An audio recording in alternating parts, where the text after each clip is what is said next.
তোমরা যে কোনো সময় ট্রেড নেওয়ার আগে কমসে কম এই জিনিসগুলো ফলো করো, তারপর ট্রেড নিও। এই দেখো, প্রথমত আমি এখন একটা ট্রেড নেব, আমার কাছে রয়েছে লাগভগ ট্রেড নেওয়ার মতো টাকা। আমি তোমাদেরকে ট্রেড নিয়ে দেখাবো, এখন আমি লাইভ ট্রেড করব। তো ট্রেড নেওয়ার আগে আমি যে জিনিসগুলো করি আর যে জিনিসগুলো করা উচিত, দেখো প্রথমে আমি একদম যারা নতুন নতুন ট্রেডার তাদের জন্য বলছি। এখানে মার্কেট উপর থেকে পড়েছে, অনেকটা শার্প সেলিং এসছে, এখানে রিটেস্ট নেওয়ার ছিল, নিয়েছে, নিয়ে আবার এখানে টাইম পাস করছে একটা বক্সের ভিতর। ঠিক আছে, একটা বক্সের ভিতর টাইম পাস করে এটা এখনও এই লেভেল, এই যে লেভেলটা, যে রেজিস্ট্যান্সটা সে পর্যন্ত যায়নি। তো হতে পারে এখানে টাইম পাস করে এখান থেকে এই পর্যন্ত যেতে পারে। ঠিক আছে, এটা একটা সাপোর্ট মনে করো, এখন সাপোর্ট হয়ে গেছে। হতে পারে এখান থেকে টাইম পাস করে এখান থেকে নিচে পড়তে পারে, কিন্তু এখন কেউ বলতে পারবে না এখান থেকে উপরে যাবে ইয়া ফির এখান থেকে নিচে যাবে। যদি এই মার্কেটটা যদি এই লেভেল কোথাও থাকে, তাহলে এখান থেকে নিচে যাওয়ার সম্ভাবনা আমার হিসেবে বেশি। আমি ততক্ষণ ওয়েট করব। আমি এখন মার্কেট যদি ওইভাবে যদি দেখো, hourly candle, day candle, day candle দেখলে দেখো মার্কেটটা একদম প্রপার প্রপার কেমন পড়ার জন্য পড়ছে। ঠিক আছে, পড়ার জন্য ঘুরে বেড়াচ্ছে। তো এখান থেকে পড়তেই পারে, কোনো ব্যাপার না। তো আমি সেল এখন আমি এই মুহূর্তে কিছুই করতে পারবো না, তো এর জন্য আমার আগে দেখতে হবে, তারপরে। তো দেখা যাক এখান থেকে এখন কি করতে পারে সেটা নিয়ে কথা বলা যাক। এখন আমি কি করব, এখন এবার যদি দেখো, তাহলে এখান থেকে একটা ট্রেন লাইন প্রথমে গেছে। ঠিক আছে, এখান থেকে যে টাইম পাস করে, এখানে টাইম পাস করে ব্রেকআউট দিয়েছে। হতে পারে এখান থেকে টাইম পাস করে উপরে দিকে যেতে পারে। এই যে লেভেলটা, আর এই যে লেভেলটা, এটা একটা প্রচুর খারাপ জায়গা, 50% জায়গা। এখান থেকে উপরে যেতে পারে, নিচেও আসতে পারে। তো আমি যেটা বলবো, এখন একটুখানি ওয়েট করা উচিত। দাঁড়াও, ওয়েট করে দেখি, যদি হয়তো একটা ট্রেড যদি পায় তো এখানে পেতে পারি। স্ক্যাল্পিং করব, অসুবিধা নেই, এটা জাস্ট দিয়ে রেখেছি। ট্রেড মার্কেটে ঢুকে সঙ্গে সঙ্গে যদি এন্ট্রি করো তাহলে হবে না। প্রথমে অ্যানালাইসিস করতে শেখো যে তুমি যে বাই এখানে করবে, কেন বাই করবে, কোনো কারণ তো থাকা দরকার বাই করার জন্য। এখানে যদি দেখো তাহলে দেখো সেলিংয়ের মতো দেখা যাচ্ছে, কিন্তু এখান থেকে ডাইরেক্ট সেলিং আসবে না, উপর নিচে করে তারপরে এই পর্যন্ত আসতে পারে। এখান থেকে সেরকম কোনো নেই মার্কেটে, অতটাই যদি স্ট্রেংথ যদি থাকতো সেলিংয়ের জন্য, তাহলে এখান থেকে অনেকবার দেখো পড়তে গেছে নিচে, কিন্তু কোথাও না কোথাও বায়ার এসে এটাকে ঠেলে উপরে নিয়ে গেছে। এখন দেখা যাক, এখানে সেলারদের চাপ বেশি, এখানে যদি দেখো সেলারদের পাওয়ার বেশি। ঠিক আছে, এখানে উপরে নিয়ে গেছে, আবার সেলার এখানে দেখো নিয়ে এসছে, এখানে নিয়ে গেছে, আবার সেলার নিচে নিয়ে এসছে। এখানে অনেক সময় ধরে সেলার বায়ারের যুদ্ধ হয়ে বায়ার কিছুটা উপরে নিয়ে গেছে। এখন দেখা যাক, দেখি এখন করবো তো স্ক্যাল্পিং 1 মিনিটে, দেখা যাক। 5 মিনিটের ক্যান্ডেল। হ্যাঁ, তোমাদেরকে আমি আরেকটা কথা বলবো, তোমরা যখন এরকম যখন ক্যান্ডেল যখন ক্লোজ হতে যাবে, কমসে কম ক্যান্ডেলটা ক্লোজ হওয়ার জন্য ইন্তজার করবে। তা না হলে ক্যান্ডেল যে কোনো কিছু হতে পারে। এখন দেখছো রেড, এই ক্যান্ডেল 1 মিনিট 13 সেকেন্ড রয়েছে, গ্রিনও হতে পারে। তো এর জন্য সবসময় ক্যান্ডেল ক্লোজ হওয়ার জন্য বসে থাকো। ক্যান্ডেল ক্লোজ হবে, নতুন ক্যান্ডেল বানাবে, সেটা দেখে এন্ট্রি মারবে। আর যারা বিগিনার, যারা নতুন নতুন, তাদেরকে আমি একটা সাজেশন দেবো। তোমরা যেমন এই যে যেমন অনেক সময় হয় কি, যারা নতুন নতুন তারা এগ্রেসিভ হয়ে যায়, এই রেড ক্যান্ডেলে বাই করে দেয়। ঠিক আছে, যেখান থেকে উপরে যাবে তারা ভগবান, কিন্তু ও করতে পারবে যখন এক্সপিরিয়েন্স হয়ে যাবে। তারপর যতদিন না পর্যন্ত এক্সপিরিয়েন্স হচ্ছে ততদিন পর্যন্ত গ্রিন ক্যান্ডেল না দেখা পর্যন্ত বাই করো না, আর রেড ক্যান্ডেল না দেখা পর্যন্ত সেলিং করো না। তো চলো বসে থাকা যাক, দেখি এখানে সাপোর্টে এসছে একটা, এখানে একটা কিছু একটা করলে করা যেতে পারে। এ দেখো কি করবে, এ দেখো সেলিং, দেখো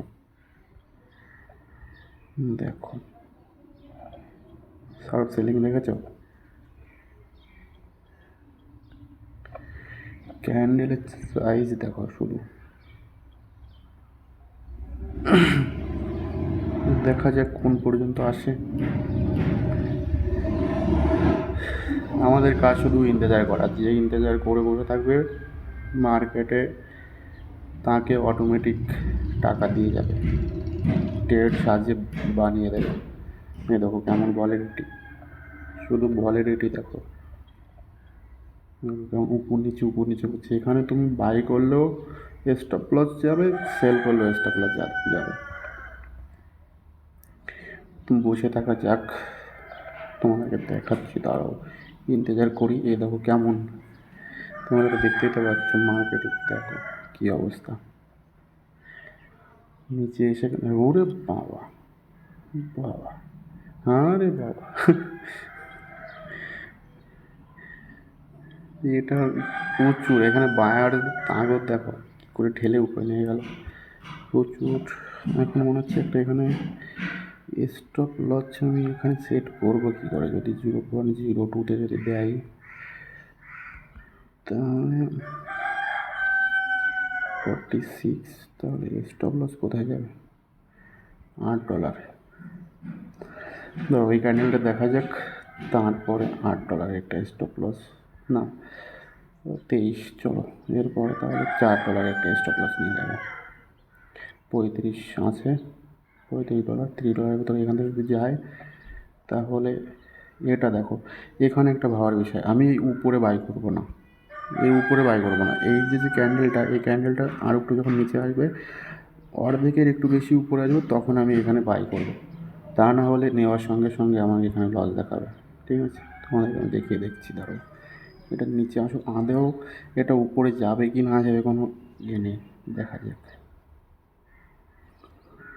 একটু নিচে আসবে, তারপরে সেল করে মজা আসবে। আই থিঙ্ক এখানে 1 লটি সেল করা উচিত। দেখা যাক, এখানে বায়ার্স দেখো সেলিং, এখানে সেলিংও প্রচুর সেলিং হচ্ছে, এর জন্য এখানে ওয়েট করা উচিত। একটা প্রপার একটা বুলিশ ক্যান্ডেল দেখলে তারপরে এখানে এন্ট্রি মারবে, তার জন্য বসে থাকি। দাঁড়াও, তো গেছে অনেকটা নিচে চলে এসছে। ঠিক আছে, দেখা যাক যদি আসে তাহলে একটা ছোট্ট একটা স্টপ লসে একটা বাই করা গেলেও যেতে পারে, কিন্তু একটু টাইম ফ্রেমটা বাড়িয়ে দেখে আসা যাক। দেখো 5 মিনিটে ক্যান্ডেল ক্লোজ হতে রয়েছে, এখনও হাতে আমাদের लगभग 2 মিনিট। যে ক্যান্ডেলটার যে ভাব, মনে তো হচ্ছে না এখান থেকে সিধাই নিচে নামবে, এখানে একটু তো উপরে যাবে, এখানে আবার সাপোর্ট নিয়ে তারপর করতে পারে নিচে আসতে পারে। তো দেখা যাক, এটা স্কাল্পিংয়ের জন্য যদি পাওয়া যদি যায় তাহলে স্কাল্পিং করা যেতে পারে। এখানে একটা বাইং দেখছি, দেখা যাক। দাঁড়াবো, এই ক্যান্ডেলের নিচে স্টপ লস যদি দিই তাহলে এটা কি এখনই উঠবে? এই দেখো, এই দেখো, এই দেখো, এই দেখো, এই দেখো, দেখেছো?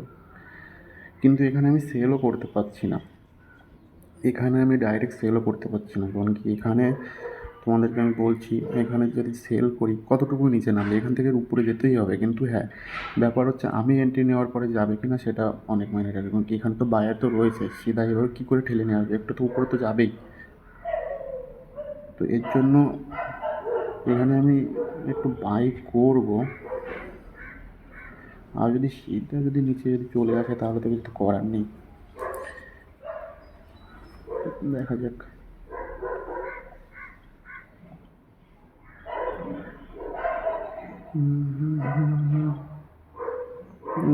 লেভেল টেবেল এখানে কোথাও যদি আসে,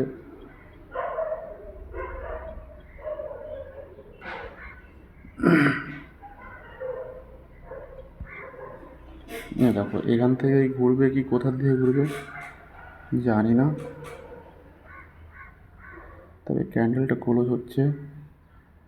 চলো, একটা আমি বাই করে দিয়েছি, দেখা যাবে যদি চায় তো এখান থেকে যেতে পারে, আর যদি না যায় তাহলে মনে তো হচ্ছে না যাবে করে, মনে তো হচ্ছে না যাবে। তাই প্রথমে স্টপ লস লাগাতে হবে। অ্যাকচুয়ালি গেলে যেতে পারে, দেখা যাক। প্রথমে স্টপ লস লাগাই, ইন্তজার করে দেখা যাক।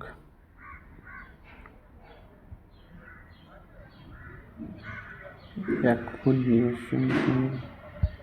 দেখা যাক। তো চলো, এখন তোমরা দেখতে পাচ্ছ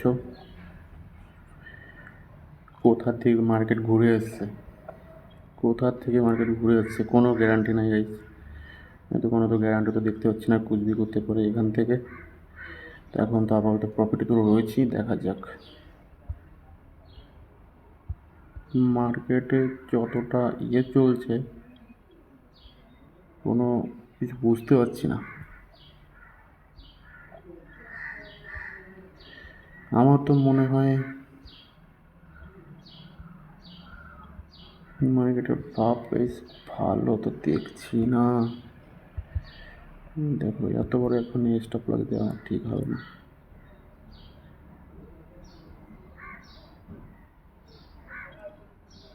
দেখো, এখানে এত বড় স্টপ লস গাইছে, আমার দেওয়া ঠিক হবে না। যদি যায় তো যাক, আই থিঙ্ক এখানে আমার বেরিয়ে যাওয়া উচিত।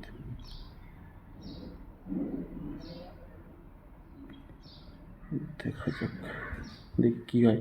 এটা হলো প্রপার সাইকোলজিক্যাল গেম। আমার মনে হয় এখানে আমার বেরিয়ে যাওয়া উচিত, কারণ কি এখানে যদি হতো তাহলে আগেই যেত। এখানে আমি সেরকম কোনো ভাব দেখছি না। এটাকে বলে স্ক্যালপিং। আমি করেছি, কিন্তু আমি লস যখন দেখবো তখন লস নিয়ে বুঝবো না। দেখো, এখন যাচ্ছে উপরে। দেখো, এন্ট্রিখানে আমার হামেশাই এরকম থাকে, অসুবিধা হয় না। কিন্তু স্ক্যাল্পের মাইন্ডসেট তো, এর জন্য আমি অনেক সময় বসে থাকতে পারি না। আমি তোমাদেরকে দেখাচ্ছি, তারাও সি সি সি সি সি সি সি সি সি দেখো গাইস, ট্রেডখানা দেখো, একটা সুন্দর একটা স্ক্যাল্পিং হয়ে যেত। সি,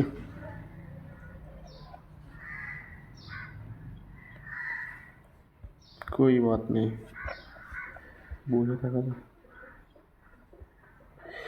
বহুত বড় একটা ভুল হয়ে গেছে। চলো, আমি সামনের নেক্সট স্টেপটা যদি নিই, ভুল হয়ে গেছে। চলো চলো চলো চলো, সামনে নেক্সট স্টেপটা তোমাদের দেখাচ্ছি আমি।